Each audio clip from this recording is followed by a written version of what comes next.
नमस्कार। अभी अभी की सबसे बड़ी खबर निवेश बाजार से निकल कर आ रही है, जहां सोने ने बीते 20 वर्षों में सभी बड़े निवेश विकल्पों को पीछे छोड़ते हुए सबसे शानदार रिटर्न दिया है। लगातार बढ़ती वैश्विक अनिश्चितता, सेंट्रल बैंकों की भारी खरीदारी और रुपए की कमजोरी के बीच सोना निवेशकों की पहली पसंद बनकर उभरा है। विशेषज्ञों का कहना है कि आने वाले समय में भी इस पीली धातु की चमक फीकी पड़ने वाली नहीं है। पिछले 20 वर्षों के कंपाउंड वार्षिक रिटर्न यानी सीएजीआर को देखें तो सोने ने औसतन लगभग 15% सालाना रिटर्न दिया है, जो भारतीय इक्विटी के करीब 13.5% से अधिक है। वहीं रियल एस्टेट ने इस अवधि में केवल 7.8% और डेट निवेशों ने लगभग 7.6% का औसत रिटर्न दिया। फंड्स इंडिया की स्टडी के मुताबिक अमेरिकी शेयर बाजार के S&P 500 इंडेक्स ने भी रुपए के हिसाब से लगभग 14.8% रिटर्न दिया, लेकिन सोना फिर भी लंबी अवधि के निवेश में आगे रहा।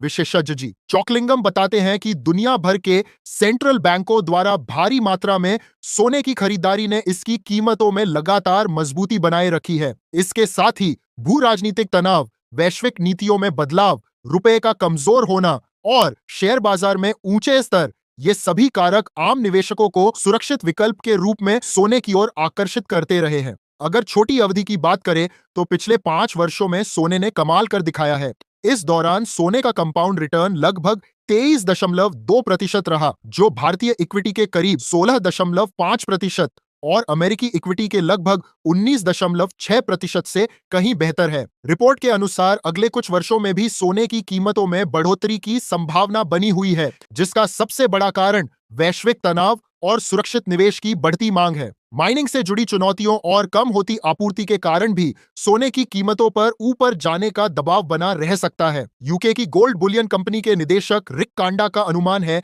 कि वर्ष 2026 के अंत तक सोने की कीमत $5,000 प्रति ट्रॉय ऑन्स तक पहुंच सकती है, बशर्ते सेंट्रल बैंक अपनी तेज खरीदारी जारी रखें। इक्विटी मार्केट में भी दिलचस्प ट्रेंड देखने को मिला। फंड्स इंडिया की रिपोर्ट बताती है कि घरेलू मिड कैप और स्मॉल कैप इंडेक्स ने 20 सालों में क्रमशः लगभग 16.5% और 14.3% का रिटर्न दिया, जो लार्ज कैप के करीब 13.8% से अधिक है।